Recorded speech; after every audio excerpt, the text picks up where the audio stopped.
Dan, a massive welcome to the Lead on Purpose podcast. James, thank you for having me. Awesome to be here and hang out with you. Now, it's an absolute pleasure. And I've wanted to chat to you about abundance for quite some time now. We're part of a similar group where we get mentored and coached by some amazing people. And I seen your brand come up and I was just inspired by what you do. And then the next day I see you sitting on Necker Island with Richard Branson. I was like, we need to chat. Tell me what you're up to. Yeah, the funny thing is that that's something I've wanted to do as long as I can remember. I don't remember the exact moment, but I don't remember not knowing about that island and wanting to go there. Sir Richard's been someone that I admired and who's been a hero of mine for many, many years. And so by a series of synchronicities and just, again, relationship building and not even intending, I ended up there and I'm returning again later this year, going again next year. We've got a little bit of a chess rivalry going on. And we also got to brainstorm a problem that one of his charities are working on and be a part of that. So just really awesome to see how who you are and how you treat people can just end up showing up as blessings that you didn't even know you were going to get. So beautiful. Great way to start the show. For the person listening right now, just think about that, how you're treating the people that you're connecting with today. So abundance, let's chat about it. I think for me, abundance is certainly something I chase. It's certainly something I think about, and I think about abundance in health, in relationships, in wealth. And I often feel that the wealth one is the one that takes up the most energy, the most focus. And I think for me, and certainly for others that I've chatted with, sometimes that trying to find the abundance of wealth, we feel that once we get that, then we can focus on all the other things. But how do we work on that in a really organic and authentic way? How do we work on attracting more abundance? It's so crazy that you made mention about this, because one of the things I'm really passionate about is reminding people that abundance isn't singular in its dimension. So there are people who, for example, come to our world that are like, they get mad with me because I help people get financially abundant. And they're like, well, money is not the most important thing. I've got people that I care about and I've got my health, blah, blah, blah. You just help. But what good is having health and connection if you don't have enough resources to live life on your own terms and to serve and nourish and pour into those connections, and to pour into yourself, to have the freedom to choose and to express freely?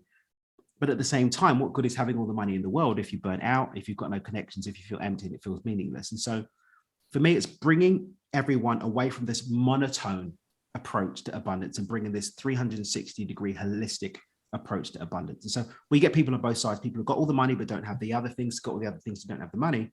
But bringing it together really is a function of a singular idea. Everything that we experience comes from the actions, habits, and behaviors that we've got. Our actions, habits, and behaviors follow on from our unconscious beliefs, paradigms, and thoughts.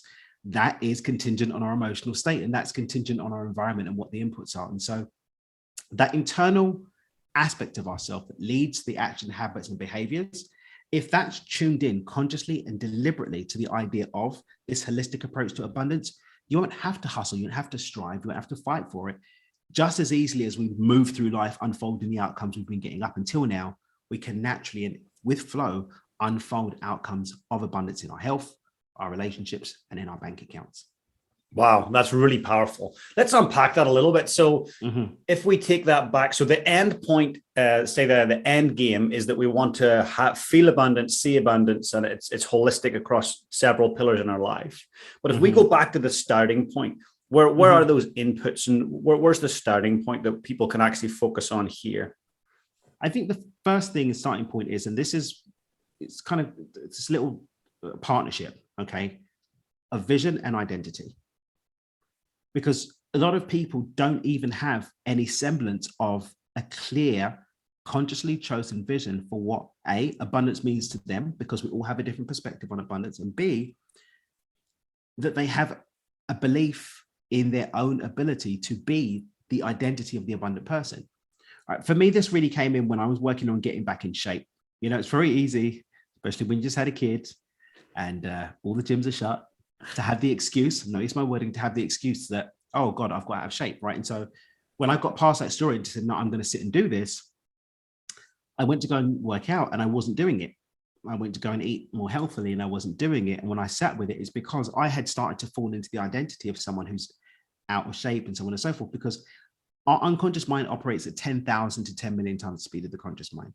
So the vision that we're holding there is always what's going to win out. It doesn't matter what we say we want.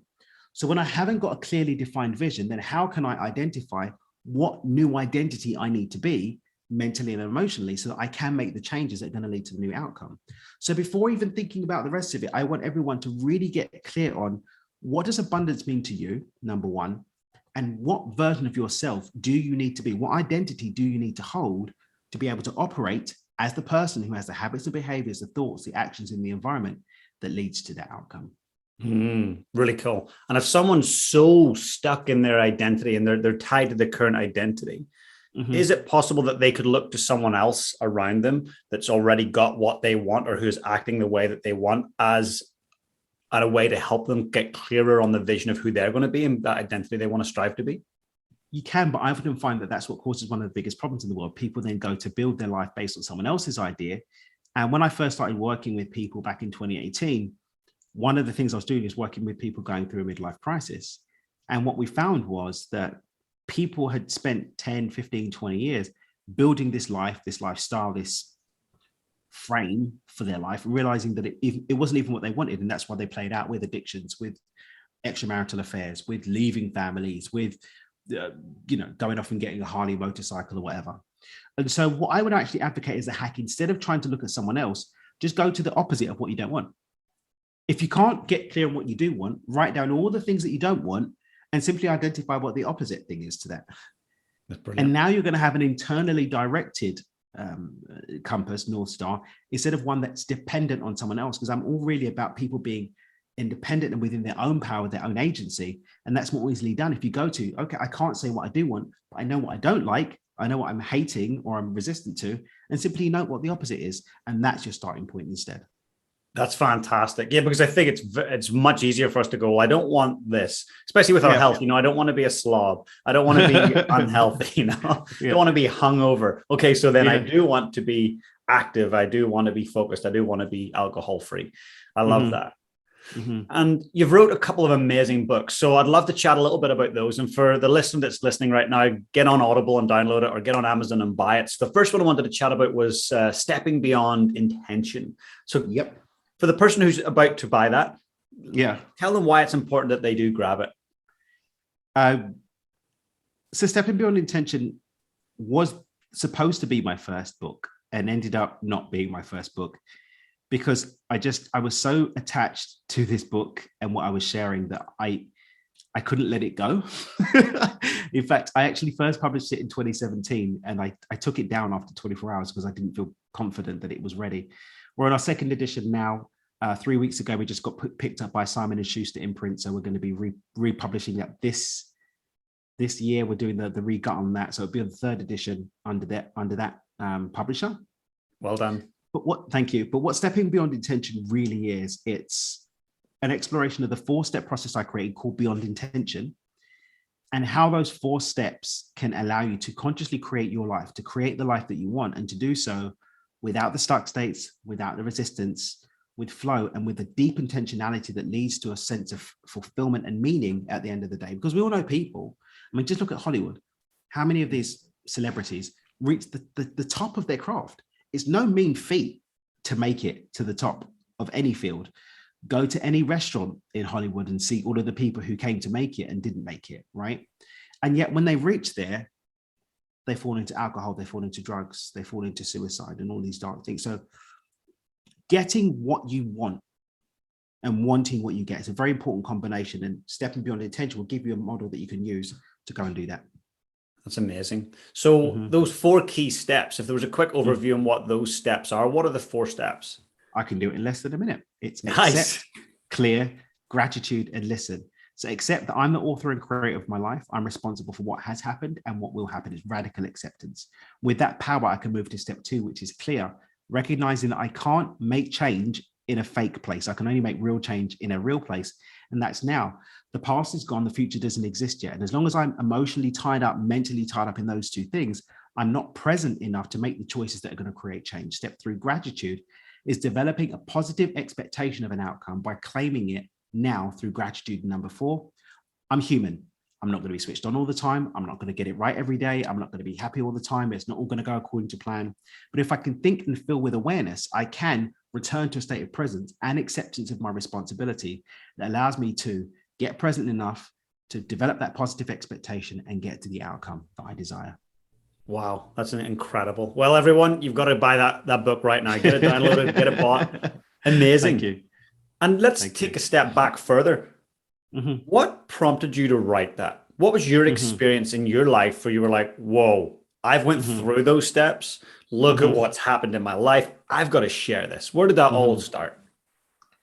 So I woke up somewhere in April of 2015. I went on an amazing trip with my cousin and some friends to Thailand in March of that year. I went to my first full moon party.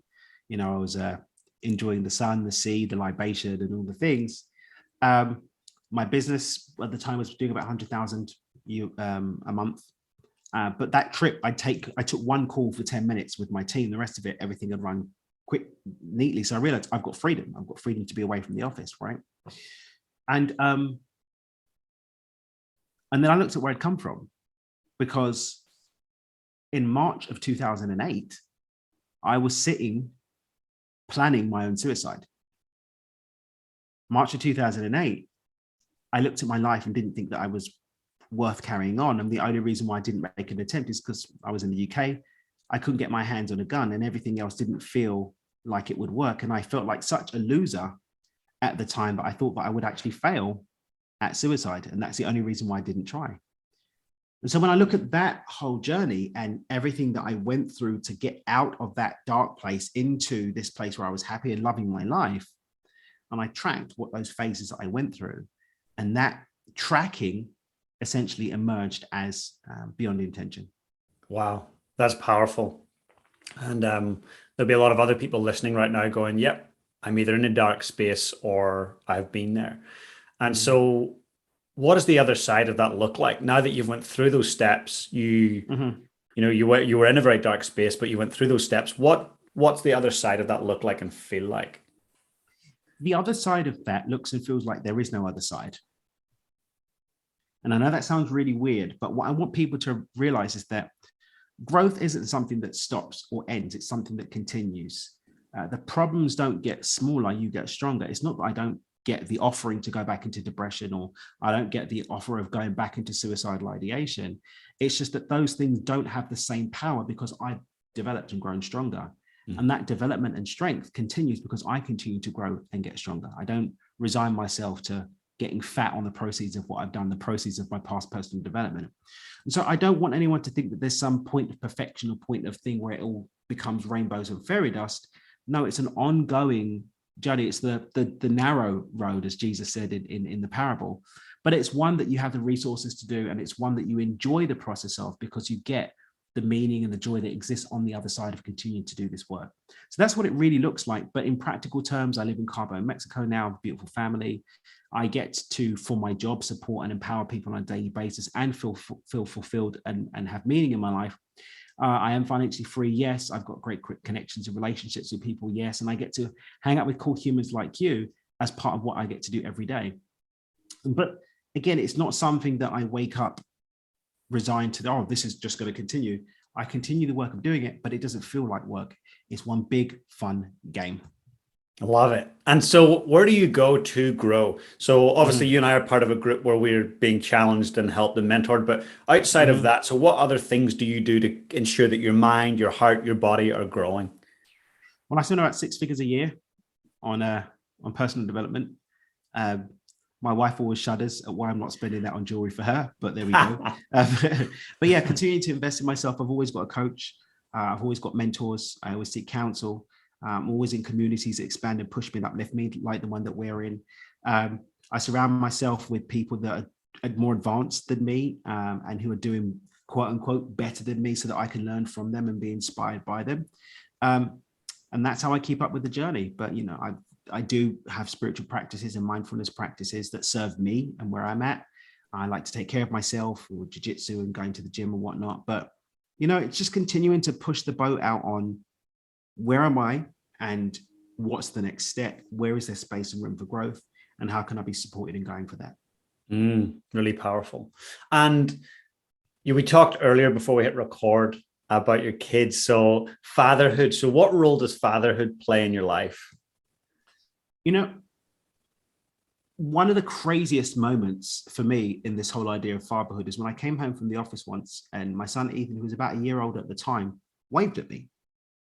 Now, I know this sounds like a really, oh, he waved, so what? But I want everyone to stop and think, and you can answer this one too for me, Jay. Do you remember when you learned how to wave? No, not at all. Do you remember the point, and this is one that hit me even harder, do you remember the point at which you learned how to read? I remember a teacher in primary one back in the UK, and I remember her teaching me the syllables and then bringing together the words. I don't remember the exact point where like, whoa, I can read, but I do remember getting the structure together. It was there. But how many of us, I mean, so Ethan's 18 months old right now. Well, he's going to be 18 months tomorrow at the point of recording. Now he's learning to talk. He's attaching meaning to things. And when he wants something, he'll pull you along to the fridge and point at it. If he wants to watch his cartoons, he comes to bring you the TV remote. And I'm sitting here wild because nobody's telling him how to do this stuff. He's just doing it.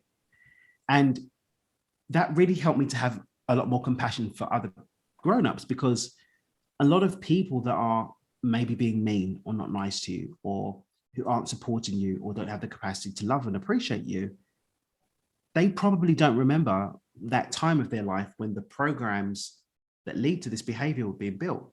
So it's allowed me to treat other people with so much more compassion, also to treat myself with some compassion. When I do come up against roadblocks, when I do come up against stuck states or traumas or challenges, I have no recollection of the time in my life when the foundations, the very fiber of that was being put together. So if I just give myself some compassion, that gives me the space to actually go and make those changes. It's letting go of the past. So much more easier to do when you're able to love yourself more. And I've learned how to do that, observing my little guys is learning how to be a human right now. Incredible. I love it. And how do you find the time? Obviously, the time with our children goes way too quickly, but with everything that you do, how do you find the time to really go deep with your kids and have those moments every day? Well, the great thing about being financially free is that, you know, I'm not trying to sell another program because I need to sell another program. If I don't sell another program, I'm still going to be financially free. And so I don't work on a schedule that's based on my work. I play as I want to play because I want to play. And so that allows me to create structure in my life so that there is regular, consistent, healthy time spent as a family, but also for me to go and do my thing, to go and explore my purpose, to go and do the things I'm here to do, to keep that, I don't want to say balance, but to keep that rhythm in my life where everything works more healthily. I love it. And that's for the person listening right now, whether you're a mom or dad, or you're thinking about it, it's important to know that you can achieve success and fulfillment and freedom and still be a great parent. I mean, one of the things, like I said, you know, we work with people on both sides of the spectrum, but when we're working with people that are more financially abundant, one of the first things that we're looking at doing is actually cutting the amount of time and energy that they're using to create what they're doing. Whether we do it by, you know, tapping into their money DNA and helping them find more flow, or whether it's just exploring where they're actually getting any return on that time invested anyway, and helping them to break the relationship to the things that aren't even serving. And so, you know, everybody, when they understand the basics of like the Pareto principle, the 80-20 principle, will realize that 80% of your time isn't even leading to most of your results. Only 20% of your results are coming from 80% of your time. So we can either create the same amount of efficiency by just adding a little bit to that 20% that they'll get results from, or even keep the same results pretty much and just drop out the 80% that's not even leading to any results. So most people who are wanting to create or who are creating that are concerned about time should remember that most of the time that they have isn't even being used all that efficiently anyway. Totally. And you've said this word a few times, and I know there'll be a few listeners going, yeah, but how do I do that? And that's financially free. So there's so many things, you know, in books and online, like, hey, here's a method to get financially free. So let's not go there. Let's focus on the mindset. So you are financially free. So if somebody's wanting to achieve that, whether they're running a company or they've got a side hustle or they're an entrepreneur, how do they achieve financial freedom internally before they go and do all the nuts and bolts? Well, first and foremost, you have to get clear on what financial freedom is for you. So the way that I define it is having the resources to live life on your own terms without needing to exchange time and energy for it. So that could mean that you've got a business that operates on its own. It could mean that you've got investments or real estate or something, or you've got whatever, you have the resources to live life in your own terms, but you have to actually know what it is to live life in your own terms. I'll give you an example. One of the ladies who works with us, when asked that question, believed that she needed $1.2 million a year, $100,000 a month to be financially free. So she wasn't even making a move to go forward. She wasn't even starting the process because she thought she needed $1 million plus a year, and that was impossible for her. And so I was like, what I want you to do is I want you to go and write down everything that you would do living your best life, and then go and actually check the cost on it. And how much do you think it cost her when she did the maths? It's probably like 15K a month. Not even that, $3,500 a month. So good. So again, remember we spoke about clarity before as being the first step. Write down your best life. So we break it down to financial freedom 1 and financial freedom 2. So freedom 1 is all of your roof over your head, food in your belly, bills paid. What's that number? And then number 2 is best life. If you want a second home, holidays, what is the number for that? And you'll probably find, especially if you interrogate what goes into that level 2, as to whether it's really for you or because you want to keep up with the Joneses or because you believe it's what other people think you should be. Very few people actually need as much money as they think they do to be financially free. That sets you up to go and actually start applying some of these strategies and some of these ideas to create freedom. But you need to know what you're shooting for before you pull the trigger. And that's brilliant, because so many of us will go, I want financial freedom. What's all the ways to do it? But actually have no end point. So I think it's a never ending destination. And some people then don't end up starting. Like I said, like Andrea, she didn't start because she was convinced she wasn't going to go anywhere.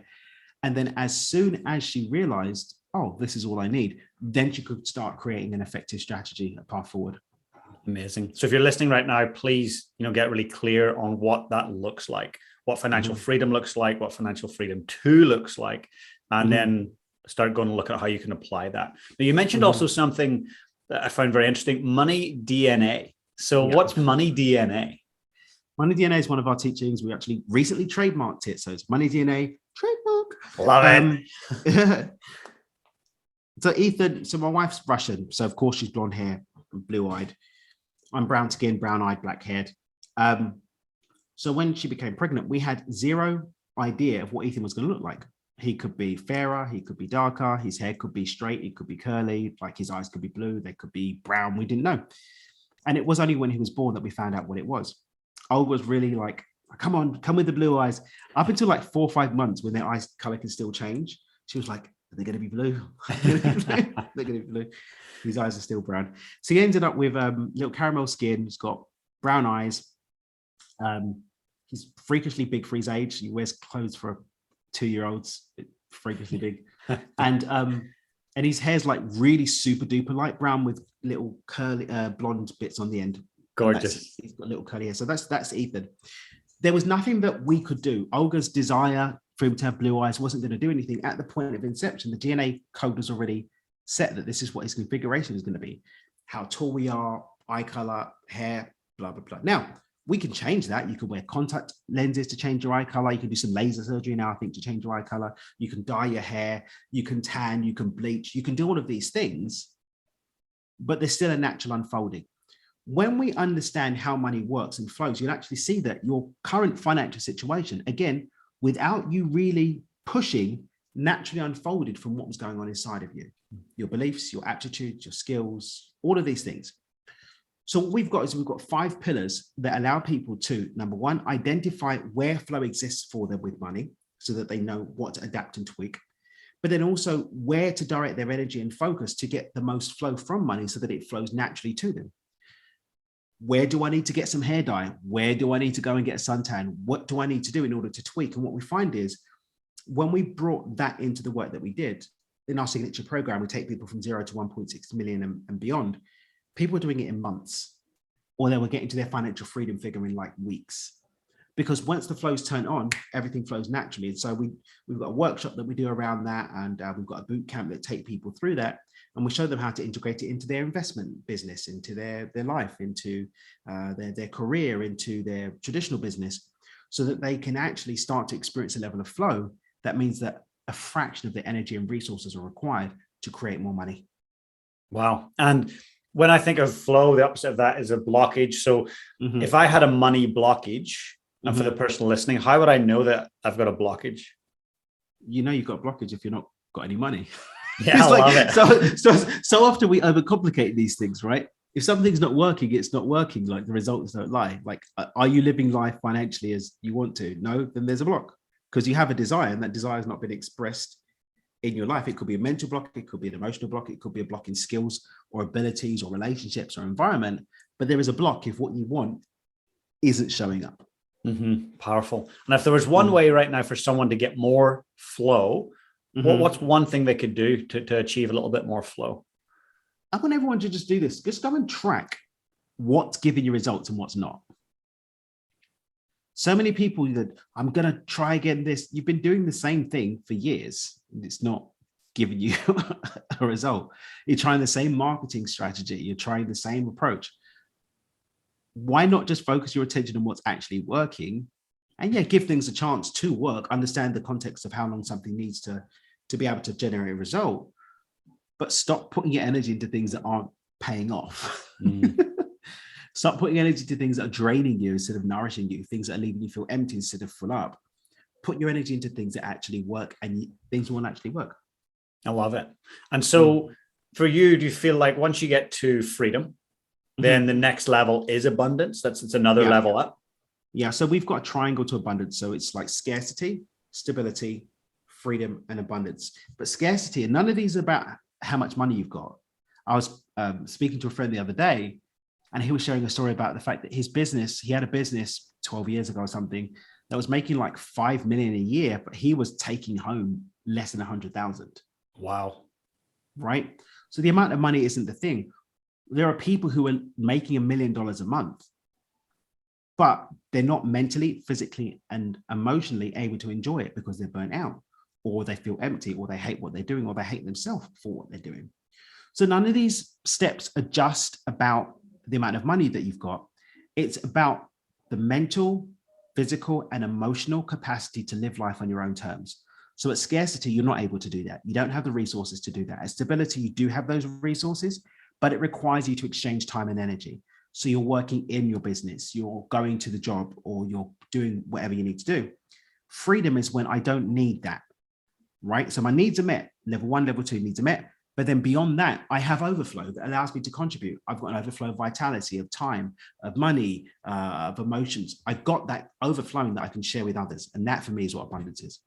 Really cool. That's a really easy way to think about it too. So that stability, I would imagine a lot of people listening are probably sitting between stability and freedom, somewhere of the two. More people scarcity and stability, not because they don't have a lot of money. And I don't want people to start turning off because they think I'm calling them broke. I make 10 million a year. Do you know who I am? It's like, yeah, but what's your level of connection to yourself and your loved ones? Yeah. Right. How often do you forget kids' birthdays or mum's birthdays or your wife's birthday and so on? Do you want to be empty and devoid of energy all the time? Or is that something that's been thrust upon you? So I want people just to remember that this isn't about a number. It's about being mentally, physically, and emotionally able to live life on your own terms. And most people don't even have the level of intentionality to know what on their own terms even means. So it's impossible that they can be. They must be on scarcity or stability. I really honestly resonate with that. Now, when you bring it up like that, I think of some of my top clients who are financially very successful, but a lot of the work that we do is how they speak to their loved ones, how they show up or they don't show up. And you're right, it's the important stuff that we don't look at as abundance. We just look at that, that's just something I have to take off. But actually, it's so important to be focused on that. Wow. Thank you for sharing that. My pleasure. Now, the other book, let's take a quick chat about the other book. So it's called Money Game. Is that right? Yep. Money Game. That was the first book. So no, actually my first book was one called The Dreamer's Manifesto, which is a really short book. It's just like a little motivational book. You can read it in an hour and a half. It's a little pocket book. It goes in the back pocket. And it just breaks down my catchphrase, dream with your eyes open, and sets out my manifesto for how we can dream with our eyes open. So that's that one. So I got that book. Then I put out Stepping Beyond Intention. Then Money Game is my most recent book. Brilliant. Let's chat about it. So what was the reason, the purpose behind writing it? So 2018, when I made the leap into what I'm doing now, I was on my own dime. I was traveling around the world on the little money that I had left. And I was basically renting a space. Hey, come and listen to what I've got to say. Will you please come and listen to what I've got to say? Which is hilarious when I look back now that, you know, we sell out events and people go into waiting lists for stuff. It's like I was begging people, literally begging people to come to my stuff.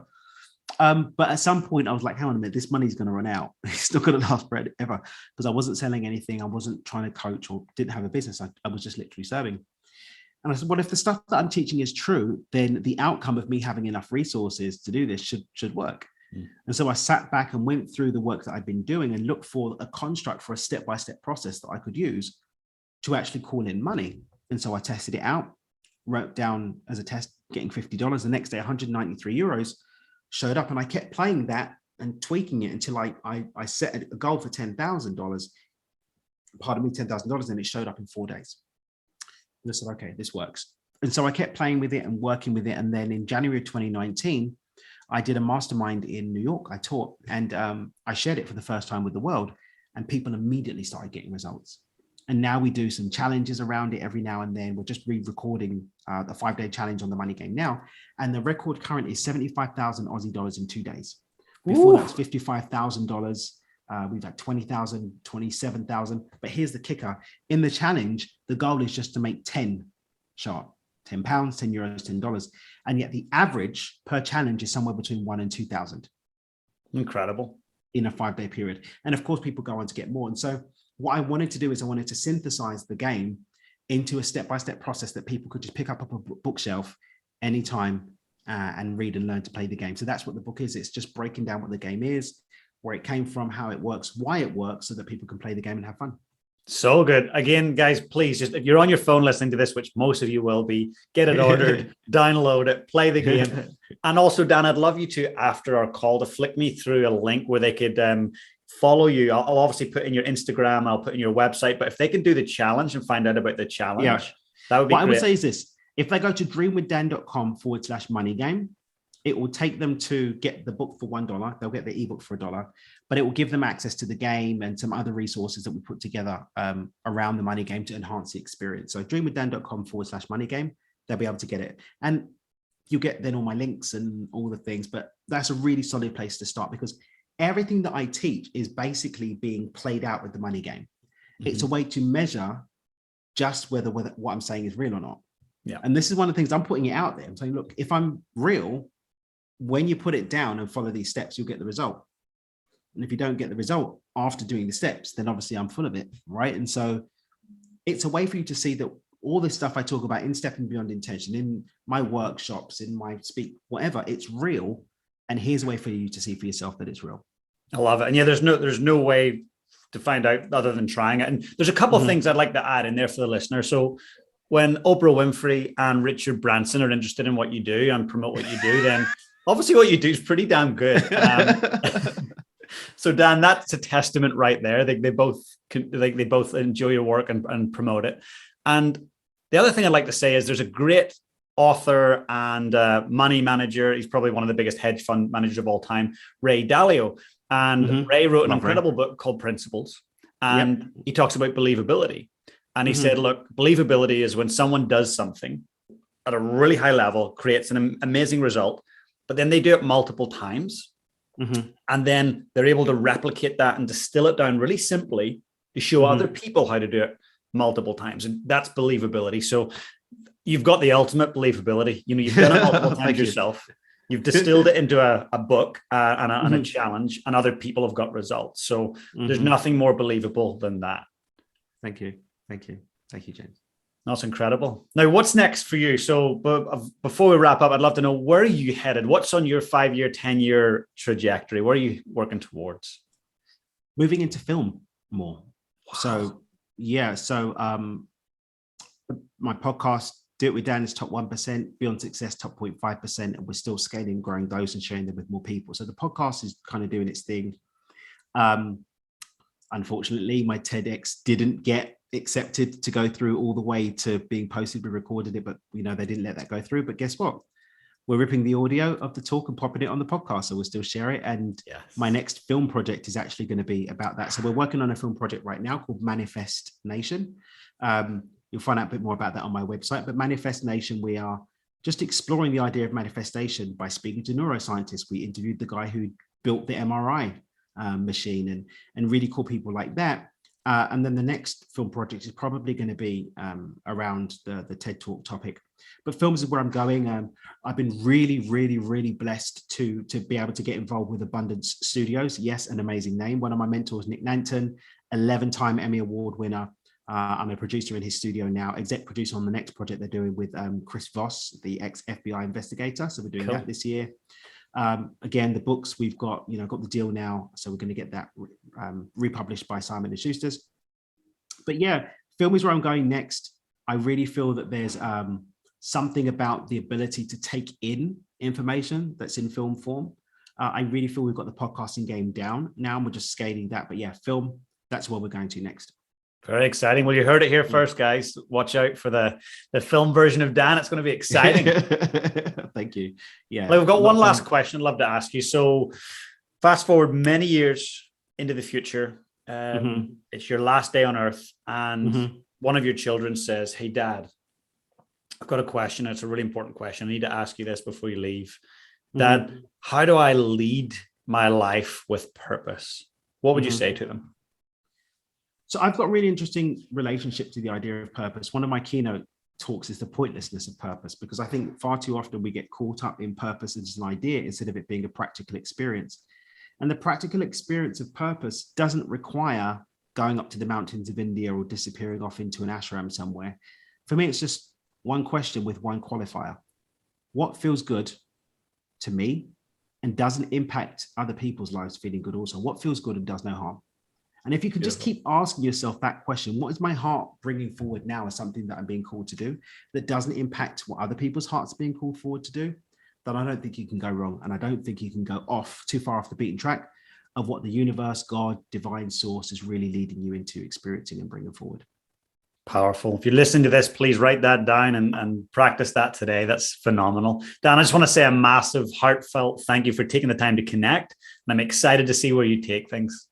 Thank you so much, Dave. Really appreciate it. And guys, if you're not already tuned into James and what he's doing, he's an absolutely awesome human. Make sure you subscribe. Make sure you rate and review his podcast and share this episode with a friend. Legend. Thanks so much, mate. Hey guys, if you enjoyed the content today, please smash that subscribe button below. And if you want to become part of my community, I've got an amazing free Facebook group. Please come and join us. The link is in the description below. And also, if you've got any questions about today's session, I'd love to know. Just comment below and I'll be sure to get back to you guys. Have the most amazing day.